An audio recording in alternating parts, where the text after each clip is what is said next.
नमस्कार बंधुरा आमी अंजलि आमार चैनेले आरो एकटी नतुन भिडियोते तोमादेर सकलके स्वागत। आज आमी बेसन दिए मोतीचूर लाड्डुर रेसिपि निये चले एसेछि। खूब सहजे घरोया पद्धतिते मोतीचूरेर लाड्डु बानानो देखाबो तोमादेरके। आर कतदिनई बा बाइरे थेके किने खाबे, एकबार तो निजे घरे बानिये देखतेई पारो आर सकलके खाइয়েও देखते पारो। ता प्रथमे आमी एखाने 2 काप बेसन निये निয়েছি।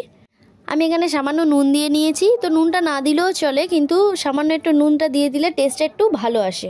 নুনটা দিয়ে একটু ভালো করে মাখিয়ে নেবে, না হলে ভালো লাগবে না। নুনটা যদি এক এক জায়গায় ডলা হয়ে থাকে তাহলে কিন্তু বিচ্ছিরি লাগবে। তারপর একটু সামান্য ফুড কালার দিয়ে নেবে। ফুড কালারটা দিয়েও একটু ভালো করে মাখিয়ে নেবে। যেমন নুনটাও এক এক জায়গায় ডলা হয়ে থাকলে বিচ্ছিরি লাগবে, তেমনি কালারটাও যদি এক একটা দানা দানা হয়ে থাকে তাহলেও দেখতে বিচ্ছিরি লাগবে। যেই কাপ মেপে আমরা বেসনটা দিয়েছিলাম সেই কাপ মেপেই আমরা জলটা নেবো। আমরা যেহেতু 2 কাপ বেসন নিয়েছিলাম, তো 2 কাপ এখানে জল তাও লাগবে না, তাও 2 কাপ নেবে। অল্প অল্প করে জলটা দেবে। একেবারে জলটা ঢাললে কিন্তু তোমরা পরিমাণটা বুঝতে পারবে না। দেখতেই পাচ্ছ আমি এখানে অল্প অল্প জল দিয়ে ব্যাটারটাকে গুলিয়ে নিচ্ছি। তো একেবারে জল দিলে কিন্তু এখানে হবে না, অল্প অল্প জল দিয়ে এরকমভাবে মাখতে হবে। এখানে আরও জল লাগবে, বারবার দেবে তাও ভালো, কিন্তু একেবারে জলটা দিয়ে দেবে না। তো আবারও সামান্য জল দিয়ে ভালোভাবে ব্যাটারটাকে ফাটিয়ে নেবে। যতক্ষণ না ব্যাটারটা এইরকম পাতলা পাতলা টাইপের হচ্ছে, খুব একটা পাতলা না খুব একটা মোটা না, মিডিয়াম টাইপের যখন থাকবে তখন এটা হয়ে এসছে। এখানে দেখতেই পাচ্ছ এই যে এখন ব্যাটারটা ঠিকঠাক কমপ্লিট হয়ে গেছে। তারপর যেই ছাঁকনিটার মধ্যে করবে সেই ছাঁকনিটা নিয়ে একবার ওর মধ্যে দেখে নেবে যে পড়ছে কিনা। যদি ঠিকঠাকভাবে পড়ে যায় তাহলে ভাববে তোমার ব্যাটারটা রেডি। তো দেখতেই পাচ্ছ আমার এখানে ব্যাটারটা ঠিকঠাকভাবে রেডি হয়ে গেছে। তো আমি এবার এটাকে পরিষ্কার করে নেবো। তো এইরকমভাবে রাখবে না, যাতে পরিষ্কার করে নেবে। এরকমভাবে রাখলে কিন্তু মোটা মোটা হয়ে পরের বারেও পড়বে। তো পরিষ্কার করে নেবে। তারপর আমি এখানে গ্যাসটা জ্বালিয়ে নিয়েছি। গ্যাসটা জ্বালিয়ে প্রথমে কড়াইটা বসিয়ে গরমটা করে নেবো।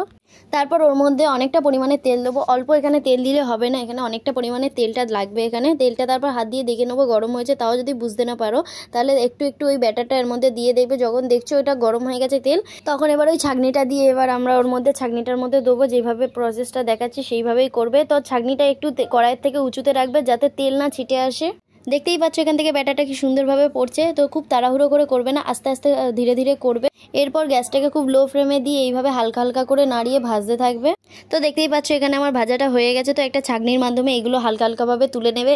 তেল যাতে না থাকে তেলটাকে ভালো করে ঝাড়িয়ে নেবে, তারপর তুলে নেবে।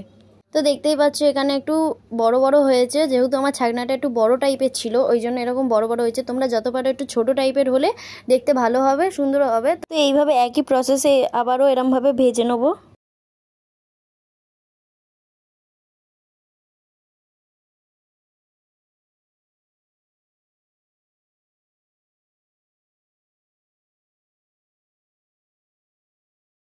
ভাজতে ভাজতে আমার দিদির দেখে ভালো লেগে গেছে। ও হাত পেতে নিয়েছে, বলে আমাকে কটা দে, আমি এখানে খাবো। তো ওকে কটা এখানে থেকে দিলাম আমি। কিন্তু দেখতে এটা পুরো বোঁদের মতন লাগছে হলেও কিন্তু এটা অ্যাকচুয়ালি মতিচুরের লাড্ডু আমি বানাচ্ছি। তোমরা ভিডিওটা কিন্তু পুরো দেখতে থেকো। তো দেখতেই পাচ্ছ এখানে আমার পুরোটা ভাজা হয়ে গেছে। এবার আমি এখানে চিনি দিয়ে শিরাটা বানিয়ে দেবো। সেই একই কড়াইয়ে প্রথমে কড়াই থেকে তেলটা সব নামিয়ে নেবে। এখানে পরিমাণ মতন চিনি দিয়ে নিয়েছি। তারপর সামান্য জল দেবে, খুব একটা বেশি জল দেবে না, অল্পই সামান্য মতন জল দেবে। অনেক জল পড়ে গেলে এখানে লাড্ডুটা বেশি নরম হয়ে যাবে, তখন দেখতেও খারাপ লাগবে, খেতেও টেস্টটা অতটা হবে না। এখানে সামান্য পরিমাণ জল দেবে। তারপর এর মধ্যে শুধু এলাচের দানাগুলো একটু দিয়ে দেবে। আমি এর মধ্যে এলাচগুলোও দিয়ে ফেলেছিলাম, তো তোমরা এই ভুলটা করবে না, তোমরা খালি এখানে দানাটা দিয়ে দেবে। যতক্ষণ ওখানে চিনির শিরাটা ফুটছে ততক্ষণ আমি এখানে এগুলো দিয়ে একবার গুঁড়ো করে নেবো। যেহেতু এখানে বড় বড় হয়ে গেছে, দেখতেও ভালো লাগছে না, খেতেও ভালো লাগবে না, তাই একবার আমি মিক্সিতে দিয়ে গুঁড়ো করে নেবো। খুব একটা গুঁড়ো করবে না, এখানে সামান্য গুঁড়ো করবে। এই যে দেখতেই পাচ্ছ আমি এখানে কিরকমভাবে গুঁড়োটা হয়েছে সেই রকমভাবেই গুঁড়োটা করে নেবে।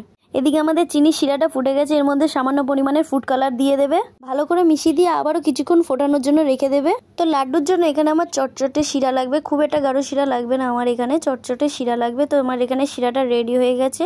তো আমি এবার এইখানে যেই গুঁড়ো করে রেখেছিলাম লাড্ডু বানানোর জন্য সেগুলো এখানে দিয়ে দিলাম। তো ভালো করে এখানে নাড়াচাড়া দিয়ে কিছুক্ষণ ফোটানোর জন্য রেখে দিচ্ছি। তো আমি এখানে 2 চামচ চালমগজ দিয়েছি। ভালো করে নেড়ে নেওয়ার পর এখানে আমি 1 চামচ মতন কাজু বাদাম দিয়ে দিয়েছি। ভালো করে নাড়াচাড়া দিয়ে নেবে। তারপর একটু যখন শুকিয়ে আসবে তখন বুঝবে যে তোমার লাড্ডুর ব্যাটারটা হয়ে গেছে। এবার এটাকে নামিয়ে নিয়ে একটু ঠান্ডা করে নেবো। খুব গরম অবস্থায় করতে পারবে না, আবার খুব ঠান্ডা অবস্থায় রাখবে না। ঠান্ডা হয়ে যাওয়ার পর হাতের মধ্যে সামান্য একটু ঘি মাখিয়ে নেবে, যাতে লাড্ডুটা ভালো মতন হাত দিয়ে ওঠে, হাতে আটকে না যায়। তো এখানে আমি সামান্য ঘি মাখিয়ে নিয়েছি। এবার অল্প অল্প করে নিয়ে গোল গোল করে বানিয়ে নেবে লাড্ডু। তো দেখতেই পাচ্ছ তোমরা আমার এখানে কি সুন্দর মতিচুরের লাড্ডুগুলো তৈরি হয়ে গেছে। তো তো তোমাদেরও যদি এই রেসিপিটা ভালো লেগে থাকে তো তোমরাও একদিন বাড়িতে ট্রাই করে দেখো, আর কমেন্টে জানিও করেছো কি না।